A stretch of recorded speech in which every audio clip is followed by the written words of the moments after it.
Welcome everyone to this press conference, which concludes the Copenhagen Climate Ministerial. We have with us today the COP27 President and Foreign Minister of Egypt, Mr. Sami Shukri, the Executive Secretary of the UNFCCC, Mr. Simon Steele, and the Danish Minister for Development Cooperation and Global Climate Policy, Mr. Dan Jørgensen. Simon Steele unfortunately has to catch an early flight and might have to leave a bit early, and he will be giving the first statement. Mr. Steele, I turn the floor to you. Well, thank you and welcome to all of you, and apologies for my remarks and run move. But these last 2 days have been very important, and the timing of this ministerial is extremely fortuitous with yesterday's release by the IPCC of their latest report, which outlines in very stark terms where we are and probably more significantly where we are not. So the importance of the convening of a selection, a broad selection of ministerial representatives across parties that make up the negotiating bloc within the UNFCCC is so important. And this, since COP27, this is the first convening of ministers following up, building on the discussions, the outputs of COP27, and really setting the tone for the negotiations, the climate discussion, climate engagement, as we now move down the path to COP28 in the Emirates. And the preparatory work for these negotiations every year become more and more complex. And more engaged. Again, speaking to the importance of this gathering. And in COP28, significant deliverables on all of the negotiating tracks. And the discussions, the breakout sessions over these past couple of days touched on all of these. So whether it is on the area of mitigation, and the needing to close the ambition gap and the emissions gap there, the call for greater efforts across the board was clearly heard. Whether on adaptation, the need for greater support on the adaptation agenda, and as we know, the less that we mitigate is the more that countries, especially those that are most vulnerable and exposed to climate impacts, have to do on the adaptation side, and the need for greater means of implementation in supporting that agenda. And of course, the area of finance, we know that we're not where we need to be in terms of mobilizing the $100 billion, and the need this year to resolve that with a very clear political demonstration, or the need for a clear political demonstration as early as possible this year as to how that financing gap will be closed. And again, on the finance side, responding to the calls from both Glasgow and Sharm el-Sheikh on the reform and the need for the multilateral development banks, international financial institutions to evolve, to respond more effectively to the climate challenge. Loss and damage. This year, an important year in the operationalization of the fund and funding arrangements in addressing loss and damage, and parties' views on the road ahead there. And then the overarching piece with the global stocktake, that is the key deliverable for COP28. That reflection on that backward look in terms of where we are, again, where we're not, but again, a consensus across the board that we already know where we are, and the need to focus on the forward-looking piece and how the global community responds to that stock take, and calls for a roadmap to chart the path forward for the course correction that is needed so that that global effort is 1.5 aligned, Paris aligned. So it just leaves me to say that an important year, and every COP is important, but there is special significance to all that needs to be delivered in this coming period. And for me to thank our gracious hosts, and to Dan and the incoming and current presidency in organizing this, this important milestone meeting on the road to COP28. So thank you. The next speaker will be the COP President and Foreign Minister of Egypt, Mr. Shukri. The floor is yours. Thank you very much and good afternoon. The IPCC synthesis report, as my good friend Simon has just highlighted, which was released yesterday, is yet another sobering testament about the magnitude and gravity of the climate crisis. IPCC told us what we already know. However, it further detailed the situation at every region and every sector. We are clearly off track. The 1.5 degrees might slip away. The adaptation window is closing rapidly. Losses and damage are becoming a hallmark of our present reality. I quote the UN Secretary General when he said, "Climate action is needed at all fronts, everything, everywhere, all at once." This is the only viable opportunity before humankind to reverse the grinding trend and survive this existential threat. Against this backdrop, close to 50 climate ministers and envoys met here for the second time at the Copenhagen Climate Ministerial. Our convening was the first since COP27 in Sharm el-Sheikh, and it is also the first high-level meeting on the road to COP28 in the United Arab Emirates. I was pleased to co-chair this ministerial consultations for the second time, and I am very appreciative of the leadership, hospitality, and support provided by Minister Jorgensen and the Danish government. My presence here side by side with COP28 President-designate during the meetings is an unequivocal signal to unity of purpose and a continued commitment. COP27 in Sharm el-Sheikh and its Sharm el-Sheikh implementation plan stands for the shift towards a new era of urgently needed solutions and implementation. The general spirit in Sharm was less talk, less empty promises, and more concrete deliverables on the ground at scale and speed. It was a sound call for a grand bargain for climate supported by a solid partnership between nations, private sector, civil society, and other relevant stakeholders. Several key and historic breakthroughs were obtained in Sharm el-Sheikh in a victory for multilateralism and international cooperation. At COP27, parties established the new funding arrangements and a fund to respond to loss and damage, adopted a new work program on mitigation, maintained the call for new and updated NDCs to keep the 1.5 degree within reach.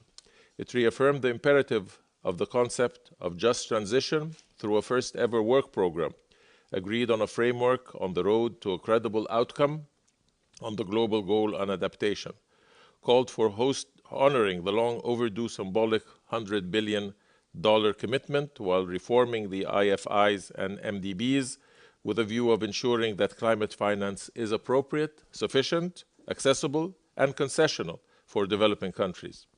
As COP President, I continue to diligently follow up on this work and urge parties to work together.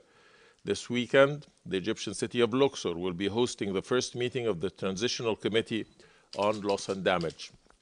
Whilst my satisfaction with these major outcomes of Sharm el-Sheikh, notwithstanding a moment of great difficulty for the international community as a whole and a thread of overlapping crises and cascading risks, I am firmly convinced that much more needs to be done, and thus a heavy lifting on the road to COP28 in the UAE and beyond.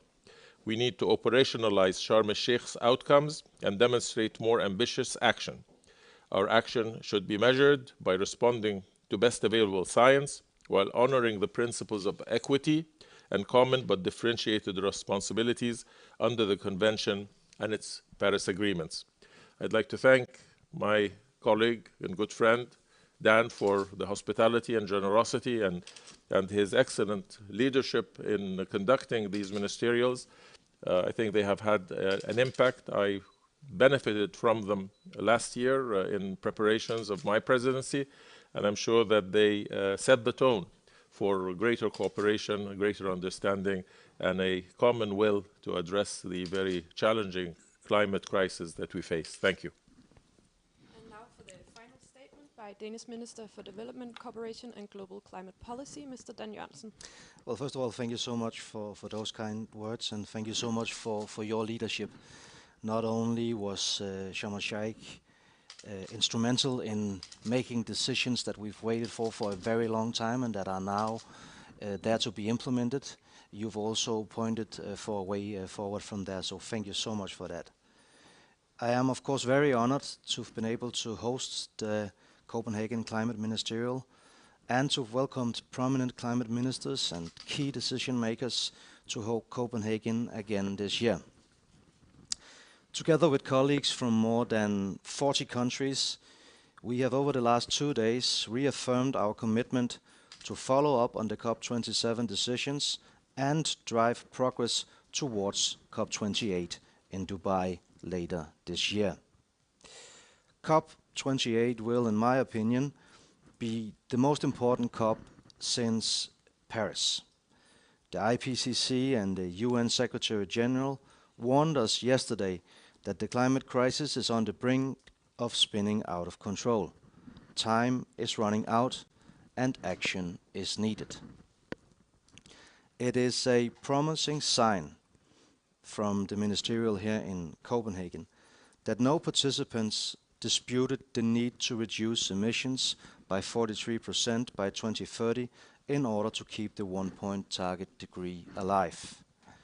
The discussions at the Copenhagen Climate Ministerial have highlighted several areas of particular concern in order to reach a successful COP28. I would in particular like to highlight the need to reach agreement on the following. First, we need to deliver on our promise to get on track of 1.5 degrees.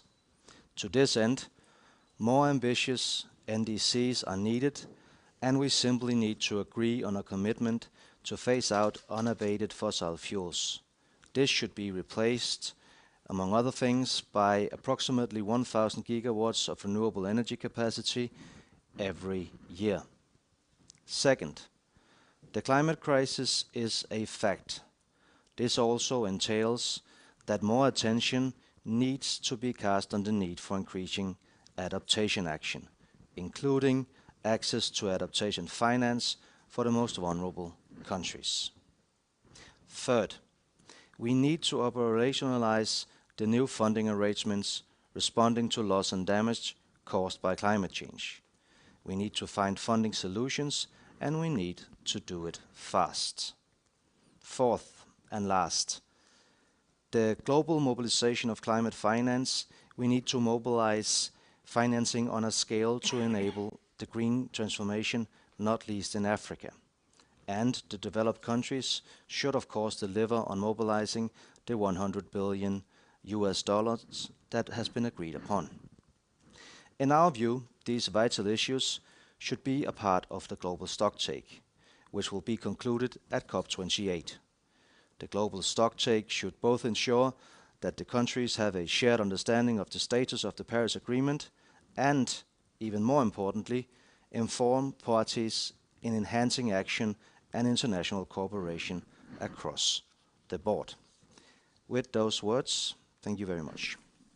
And now we open the floor to questions. We have about 10 minutes. Olaf Christensen, Danish TV2.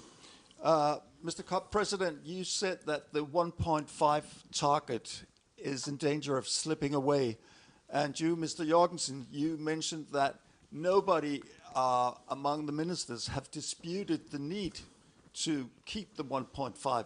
But have any of you at this meeting heard any country commit itself to reducing its emissions so that we can actually get on the path to what you're talking about, a sustainable development?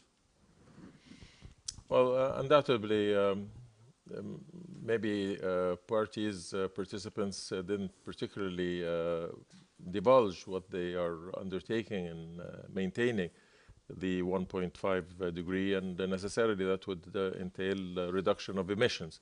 But certainly they all spoke about the importance of maintaining 1.5, and thereby subsequently the only way to do that is through the reduction of emissions in terms of revising and enhancing their NDCs, and effectively not only doing that in terms of their national programs, but also providing the finance and facilities that would enable others who are less capable of providing those resources so as to undertake their common but differentiated responsibilities.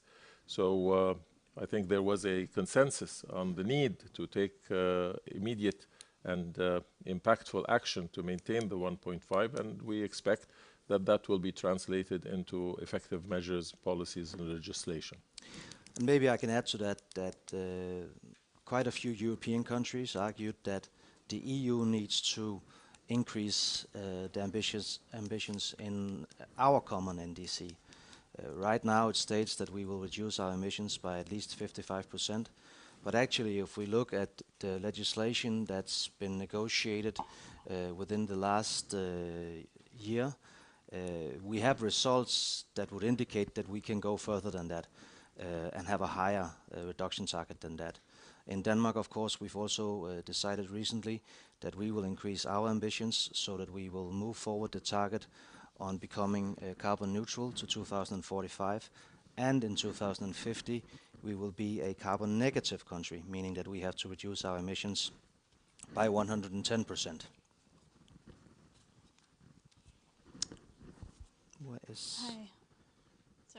Hi, Louise Rasmussen from Reuters. Is there any consensus coming together on what shape the reformation of the climate financing system should take?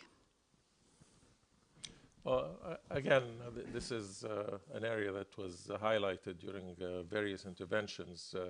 I can't say that during these meetings there was a particular formulation of what that constitutes. And of course, this also depends on the institutions themselves and the parties that contribute to those institutions and the degree of their willingness to undertake the necessary reform. But it is a growing request by a very large proportion of the parties and participants, and I believe it should be addressed within the context of those institutions and their governing bodies. I can add to that I also heard many parties argue today and yesterday that they feel there's a window of opportunity right now with regards to reform of the MDBs, especially, of course, the World Bank, and that we need a greening of the bank, meaning that the aim of the bank should no longer be focused only on poverty reduction, even though the elimination of poverty is still a main focus, obviously, for the World Bank. It should also be the case that in the future the bank will look much more on fighting climate change and on climate adaptation issues. Also, we had many discussions on innovative sources of finance. So whereas the MDBs is a discussion that's relevant here, but where decisions will be made elsewhere, maybe in the future we can have decisions in the COP process on innovative sources of finance. My own country has put forward a proposal, at least for discussion, that maybe you could put a levy on bunker fuels in the shipping sector. Other countries have also supported that. I also heard parties saying a taxation levy on fossil fuels, taxation on plane tickets, things like that. In any case, I think it is important to realize that right now we're discussing how to mobilize $100 billion, and that has not been possible. Frankly speaking, that is actually an embarrassment, since we know that 100 billion won't even cut it. We need trillions. And now I will be reading a question on behalf of Frank Jordans from the AP. In response to the latest IPCC report, the UN Secretary General called for an acceleration agenda where the developed countries would commit to reaching net zero as close as possible to 2040, while emerging economies would commit to reaching net zero as close as possible to 2050. Which of these countries meeting in Copenhagen support those targets? And if not, why not? Should we answer for all 45 countries? Probably a little bit difficult. Do you want to? Well, again, I can't say that there was a specific answer to the aspirational goals that the Secretary General has conveyed. They reflect the magnitude of the crisis, the importance of parties fulfilling the ambitions and elevating their ambitions necessarily to meet the challenge of climate change and to be impactful. These goals will be, I'm sure, addressed within the national context and within the national abilities. And thereby, I don't want to speak on behalf of anyone, but I can speak on behalf of Egypt, that we are doing everything possible in terms of our energy mix and have elevated our ambitions so that by 2035 we might be able to achieve 42 or 43% in renewable energies. I think that is an accomplishment that has been achieved within a very short time frame.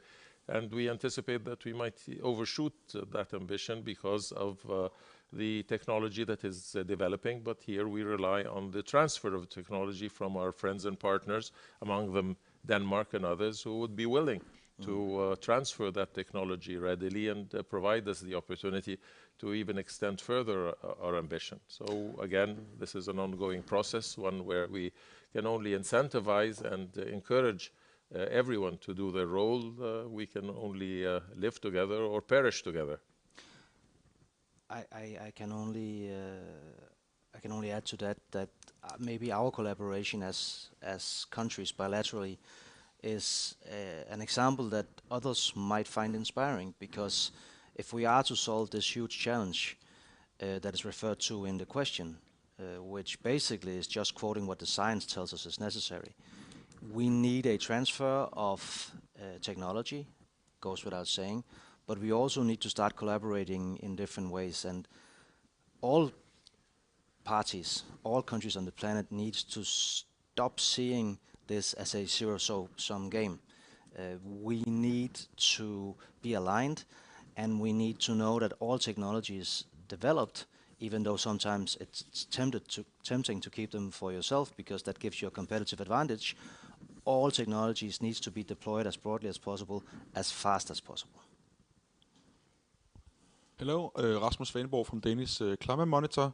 Did you discuss the possibility of changing the phrasing of phasing down coal to phasing down fossil fuels? And did you get any indication on whether that's possible in this COP28? Do you want to?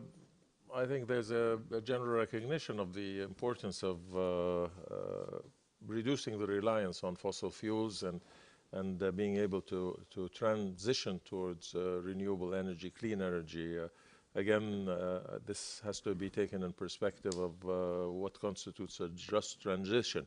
So these are areas that are important, that will continue to be subjects of consultations and deliberations, and we hope that a consensus will continue to be formulated and advanced in the process of the UN CCC.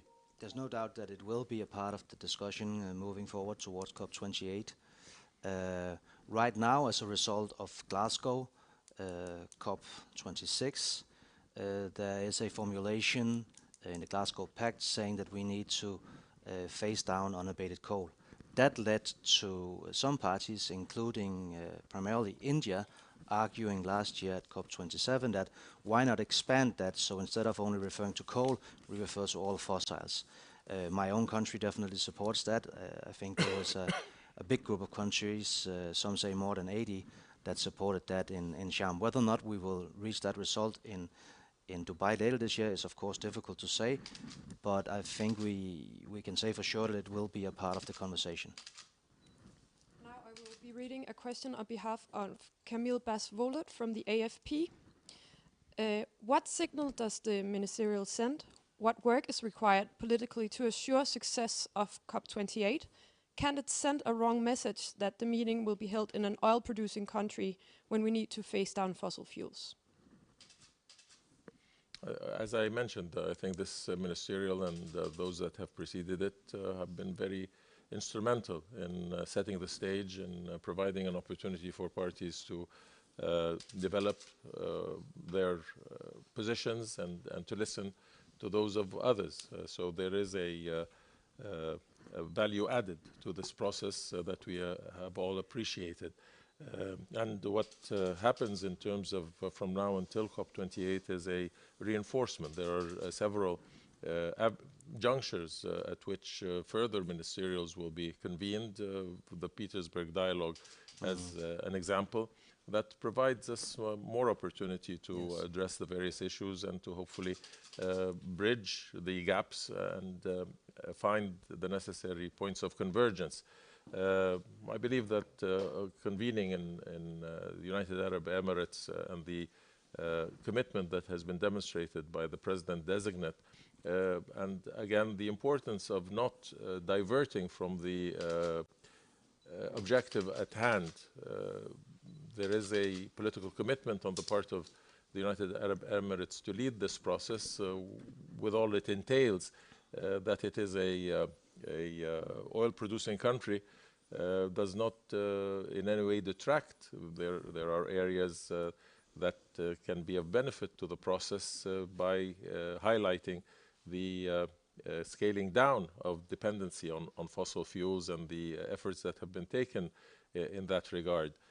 I believe the UK is a major oil producer as well. That did not deviate or create the narrative that only deflects the attention from the issue at hand. So I think all COPs should concentrate on the climate crisis rather than on peripheral issues that don't really have an impact on the process itself. I would also say that if we are to be in alignment with the Paris Agreement and reduce emissions so that we stay below 1.5 degrees, which is what we all want, we need all countries of the planet to contribute. And we definitely also need all producing countries to be a part of the solution. There is no solution if that is not the case. I think that is probably the main argument. Second, if you listen to the COP President-designate and what he's actually said in speeches and elsewhere, he's made it very clear that he will applaud the day that the last barrel of oil is sold. So basically, in my opinion, what we are in dire need to engage in is a dialogue on what that managed transition needs to look like. Because His Excellency Shukri is right in saying that this is also a question about just transition in many countries of the world. So we've started to address this when speaking about coal. There's been a lot of work done in the previous years on helping countries that are moving away from coal from the international community. And maybe it's time to also look at what can be done in that regard when also discussing other fossils. Christina Hovland, Altinget. Regarding the finance for Fund of Loss and Damage, what specific ideas have been on the table and discussed, and where does the party stand at this moment? I think further elaboration on these issues will commence with the meeting of the committee that will be convened in Luxor next week. It will give an opportunity for that process to further elaborate. There are various ideas and opinions as regards. I think what is important is that we focus on what is manageable, what is impactful, how we can operationalize this important mechanism because it addresses the lives and livelihoods of multitudes of people who are suffering on a almost daily basis from the climate crisis, who have been impacted, who have lost lives, and who are certainly worthy of compensation and support. What is important is the operationalization of the Loss and Damage Fund, and that it should obtain the resources necessary to meet the challenges that exist. That's all the time we have today. Thank you so much for coming. Thank you, my friend. Thank you.